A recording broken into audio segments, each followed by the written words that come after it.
सुबह सुबह पहुंच के सिद्धि विनायक हमने की बप्पा की आरती और वहां से निकल के हमने किया मूर्ति विसर्जन, जो कि बहुत ज़रूरी होता है, वो हमने किया है। और दोस्तों, हो गई मैं रेडी।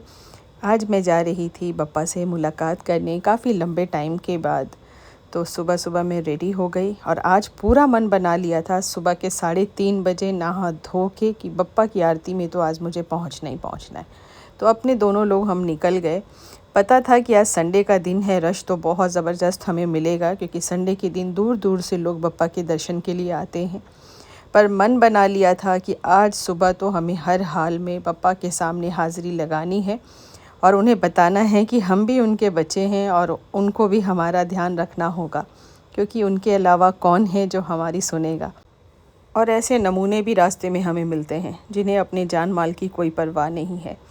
तो दोस्तों, हम पहुंच गए सिद्धि विनायक। अगर आप सब नहीं आए हैं तो चलिए मैं आप लोगों को बप्पा के दर्शन करवाती हूँ। तो देखिए, सुबह सुबह के टाइम है, अभी मुझे लगता है 4:30 बज रहे थे और इतनी रश, और धीरे धीरे ये सारी रश बढ़ते चले जा रहे थे, क्योंकि न्यू ईयर अभी अभी बीता है। बहुत से लोग मुंबई घूमने आते हैं और जाने के टाइम पे बप्पा के दर्शन करके जाना चाहते हैं कि फिर पता नहीं कब मुलाकात होगी। तो यहाँ से मैंने लिया है प्रसाद लेके हम आगे बढ़ने जा रहे थे। तो मैंने ले लिया प्रसाद, आप लोगों के लिए भी दुआएं मांगी हैं। तो यहाँ से धीरे धीरे हमारी लाइन आगे बढ़ रही थी। जो सिद्धि विनायक नहीं आ सके हैं तो आप मेरे साथ ज़रूर जुड़े रहिए, पूरी तरह से अच्छे से हम दर्शन कराएंगे।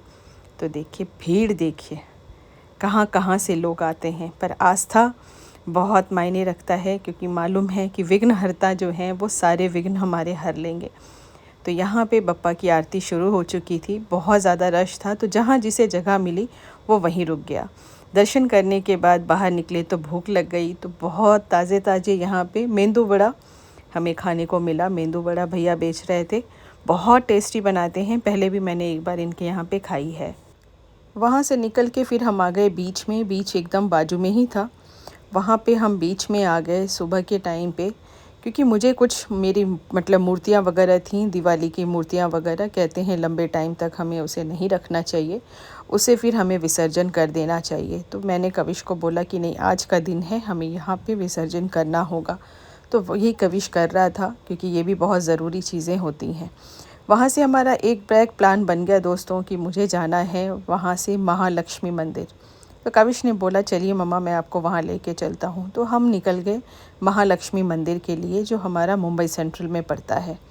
तो रास्ता और नज़ारे इतने खूबसूरत, बहुत अच्छा लगता है। ये सारी चीज़ों को देखते हुए हम जा रहे हैं माता रानी से मुलाकात करने। तो यहाँ पे कविश ने ले लिया है माता रानी के लिए बहुत ही खूबसूरत सी चुनरी, क्योंकि उसे बहुत मन था कि मैं माता रानी को चुनरी लेके जाऊँगा और उन्हें भेंट दूँगा।